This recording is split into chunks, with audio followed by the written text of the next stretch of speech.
Eh, Perkenalkan, nama saya Pascal Sujabrata dengan nomor absen 18. Di video ini saya akan menjelaskan tentang tugas 2 praktikum Daspro saya. Untuk sintaksnya sendiri, jadi pertama kita tuliskan program dan beri nama programnya yaitu tugas underscore praktikum underscore 2. Lalu kita tambahkan uses CRT, lalu type. Sini kita masukkan mahasiswa dengan record, lalu ada beberapa array di sini, ada nama, titik 2 pack array 1 hingga 50. Untuk nama kita menggunakan string, untuk name menggunakan long integer. Untuk matkul kita pakai string, untuk nilai mutu kita pakai string juga. Untuk nilai kita menggunakan real, untuk SKS menggunakan integer, dan IPK menggunakan real. Setelah itu kita end. Lalu kita input, tambahkan variabel. Di sini ada MHS, yaitu mahasiswa. Lalu nm underscore mahasiswa itu teks.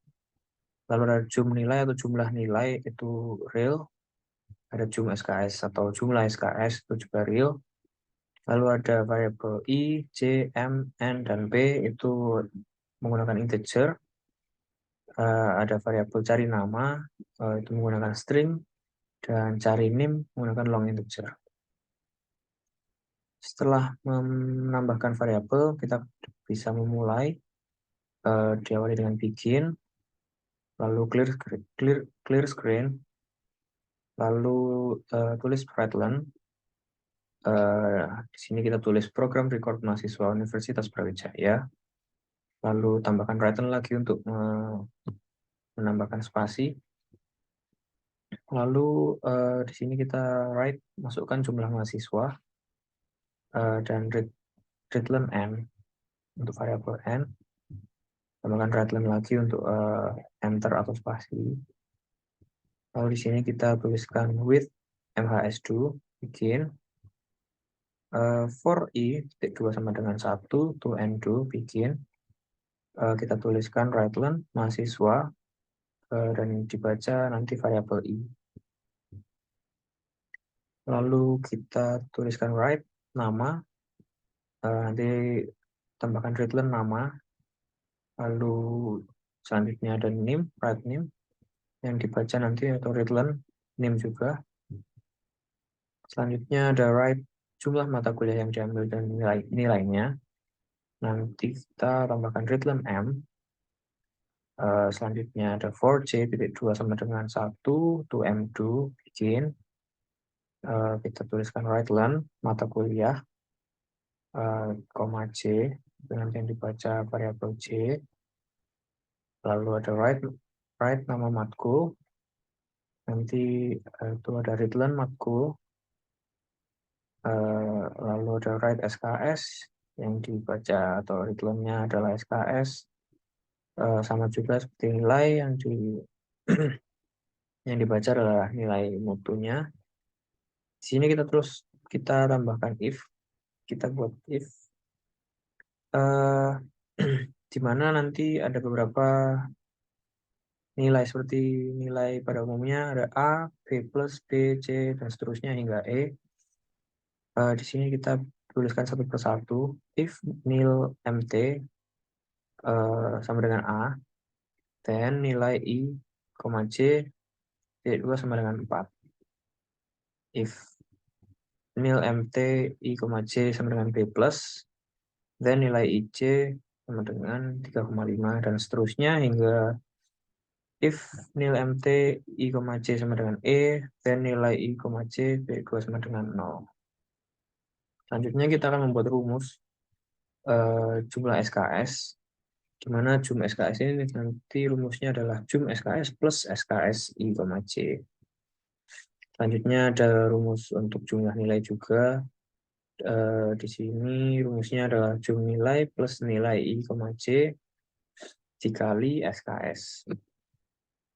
Lalu kita tambahkan readline lagi untuk memberi spasi atau jarak. Lalu kita N, lalu di sini kita tuliskan IPKI, itu juga rumus, cuma rumusnya adalah jumlah nilai dibagi dengan jumlah SKS-nya. Terus kita tambahkan di sini ada jumlah SKS titik dua sama dengan 0 dan jumlah nilai titik dua sama dengan 0. Lalu di N, lalu clear screen. Nah, di sini kita akan membuat database di file terpisah. Yang perlu kita tulis pertama adalah assign kurung nm underscore mahasiswa. Di sini kita tuliskan alamat file kita yang ada di laptop. Lalu selanjutnya ada rewrite nm underscore mahasiswa. Lalu write-learn nm underscore mahasiswa. Di sini yang ditulis data nilai mahasiswa statistika UB semester 3. Lalu selanjutnya write-learn data nilai mahasiswa statistika UB semester 3. Lalu write-learn nm underscore mahasiswa. Lalu di sini kita ada write-learn untuk spasi atau jarak lagi. Lalu ada for i titik 2 sama dengan 1 to n2 begin. Kita tuliskan nm underscore mahasiswa. Di sini nanti mahasiswa yang dibaca adalah variabel i untuk mahasiswa ke 1 dan seterusnya. Lalu seperti tadi urut ada write-learn nm underscore mahasiswa mulai nama, lalu NIM, dan juga IPK. Setelah itu di sini untuk tabel, di dalam tabelnya ini ada matkul, SKS, dan nilai. Selanjutnya ada for J.2 sama dengan 1 to M2 begin. Kita tulis write-learn, di mana nanti kita di sini adalah tempat untuk masukkan data-data yang tadi, yaitu matkulnya apa saja, lalu ada berapa SKS, dan juga nilainya apa dari A hingga E tadi.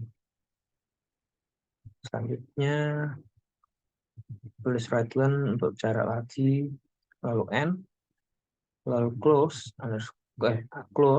nm underscore mahasiswa, lalu write-learn. Kita menggunakan repeat di sini, lalu tulis write-learn ingin mencari data mahasiswa, lalu jika kita tuliskan write-learn 0 jika tidak, 1 untuk mencari dengan nama, dan 2 untuk mencari dengan NIM. Bawahnya kita tulis write, masukkan pilihan, dan readlearn P.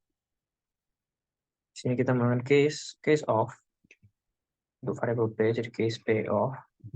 Untuk 1, kita bikin write, masukkan nama mahasiswanya, menggunakan variabel nanti cari nama, lalu write-learn untuk jarak lagi, lalu for i 2 sama dengan 1 to n2 begin.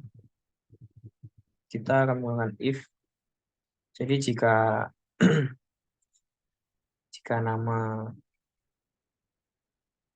nama i mencari nama, maka kita akan memulai dengan memasukkan nama mahasiswanya, nanti akan muncul sesuai apa yang kita cari namanya.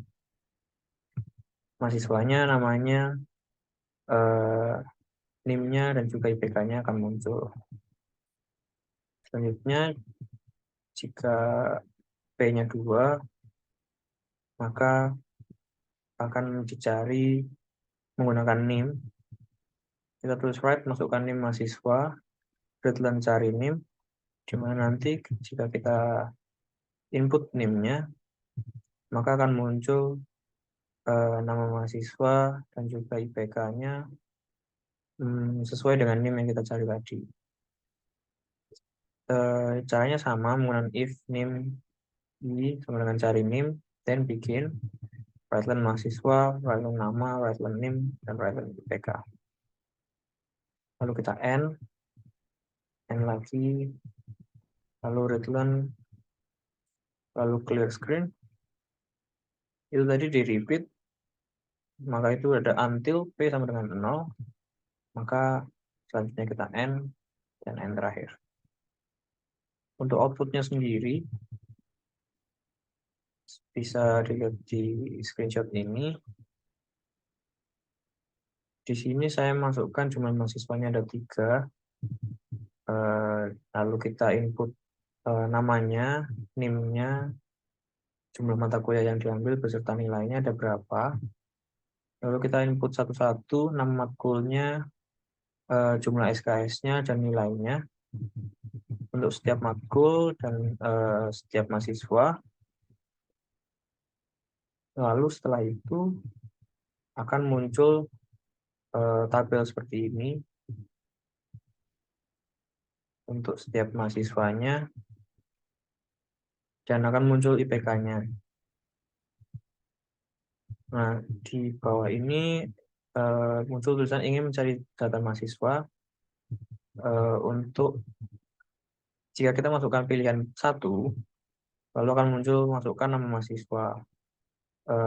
Lalu kita bisa menuliskan nama mahasiswa yang ingin kita cari, maka akan muncul namanya, NIM-nya, dan juga IPK-nya. Lalu kita juga bisa mencari dengan NIM jika kita masukkan pilihan 2, lalu kita input NIM mahasiswa yang ingin kita cari, maka akan muncul juga namanya, NIM-nya, dan juga IPK-nya. Di sini yang terakhir kita bisa lihat bahwa data tadi telah masuk ke file di Notepad. Sekian dari saya. Terima kasih.